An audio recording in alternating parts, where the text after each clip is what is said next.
Hello, and some more good news out of Africa, this time in South Africa.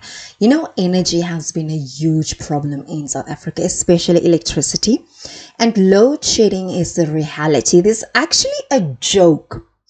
When the South Africans won the Rugby World Cup, the Springboks, there was this joke circulating on social media where the Springboks asked the New Zealanders, they say to the New Zealanders, we have something that you don't. We have the Rugby World Cup. And then the New Zealanders says, we have something that you don't. It's called electricity. So that's how bad the electricity situation has been. And we still get load shedding. But like I've said, this is a good news story about what is happening. Let me just get my things in order. Yeah, about what is happening in Africa and in South Africa concerning the electricity, the generation of electricity. I will start off by just reading for you.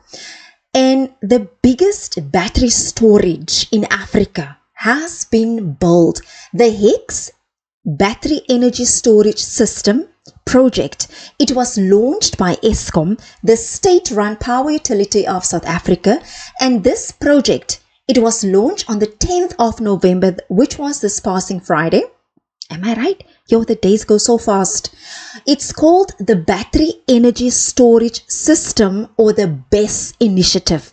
It is located in Worcester, one of the most beautiful parts of South Africa, in the Western Cape, and it uses large-scale utility batteries with a daily capacity of 1,440 megawatt hours and a 60 megawatt PV capacity, which means it can take panels to the capacity of 60 megawatt.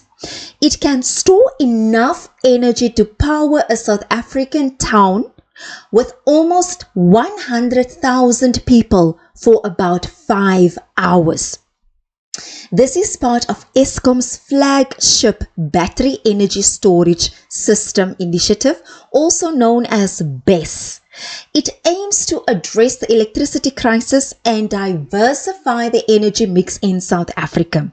This is a milestone for the entire African continent, as it shows the potential of battery storage technology, and it improves the availability and the access of reliable and affordable electricity, because electricity can be, it's quite expensive in South Africa.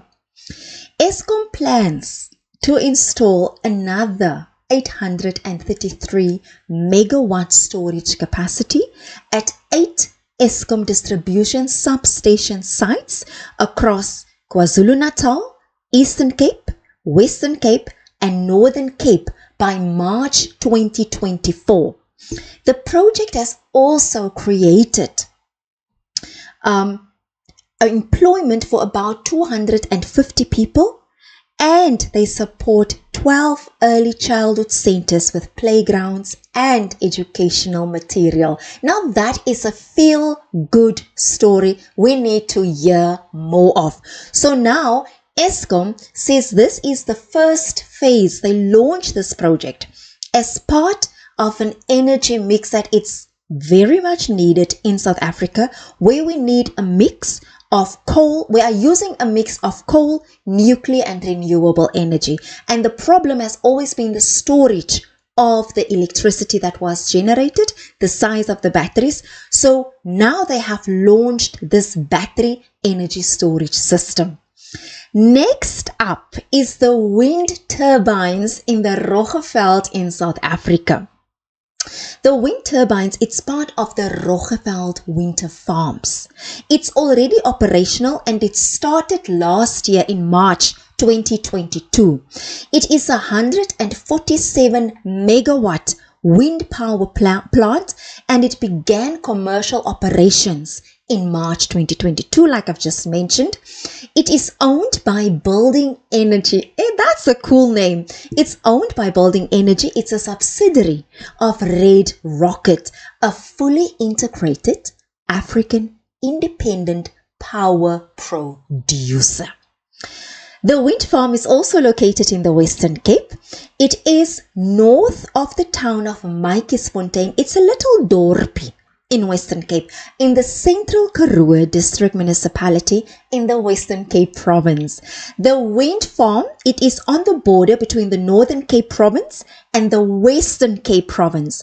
And it's approximately, if you know South Africa, it's approximately almost 270 kilometers northeast of the coastal city of Cape Town. The Roggeveld wind farm, it consists of two phases, the Roggeveld 1A and the Roggeveld 1B.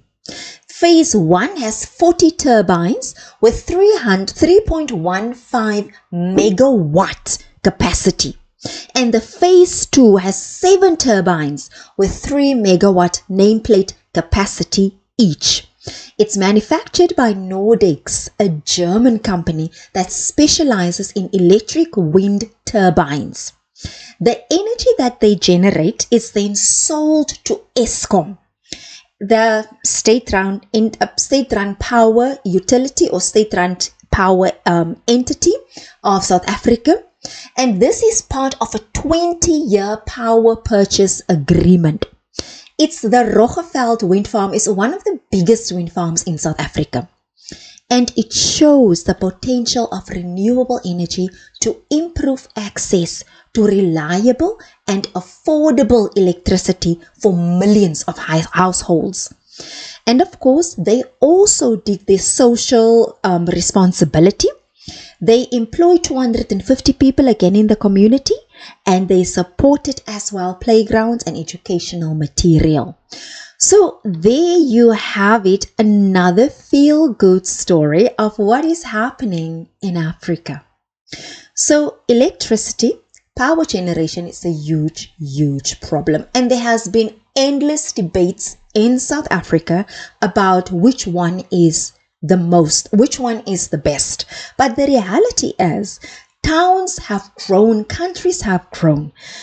Eskom, the South African national power distributor, they don't any longer have the capacity to be the only provider of electricity for the millions of South Africans. So now, of course, renewable energy had to be in the mix, and in that mix, it's wind turbines as well as solar energy. And of course, now there's a very, very interesting development of hydro green energy. So things are happening in Africa, and it feels amazing to be part of it.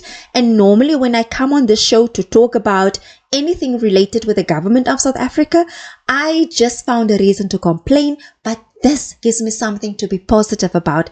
And again, it's a partnership between the private and the public sector, between private and government, where expertise was required, willingness, and just to have an agreement where both understand that this is for the advancement of South Africa. And of course, as South Africans, we will be the benefit once the grid improved, once we have more electricity available, and once we have no longer have to deal with the pain of load shedding. So that's me just sharing a Good News Africa story once again, and I will keep you updated of any other good developments in Africa.